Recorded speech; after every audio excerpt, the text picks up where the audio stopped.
నువ్వు చెప్పినంత మాత్రం నేను నమ్మనరా బాబు, నువ్వు చెప్పే విషయం సత్యమా కాదా నేను టెస్ట్ చేస్తానంటావు. అంటే మనం ఫిజికల్గా యూజ్ చేసే ఒక చిన్న వస్తువు విషయంలోనే ఎవరైనా వచ్చి చెప్తుంటే అది సత్యమా కాదా, దానిలో వర్త్ ఉందా లేదా అని పరీక్ష చేస్తున్నాం.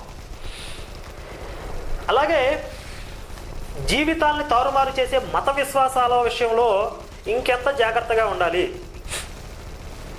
నువ్వు ఇప్పటి వరకు ఉన్న ఒక ధర్మాన్ని వదిలి బైబిల్ దగ్గరికి నీకు వెళ్ళాలనిపించింది అనుకో, ఆ బైబిల్లో ఉన్న విషయం కరెక్టా కాదా, అసలు బైబిల్లో ఉన్నట్టుగా వాళ్ళు చెప్తున్నారా లేదా అని తెలుసుకోవటం నీ కనీస బాధ్యత.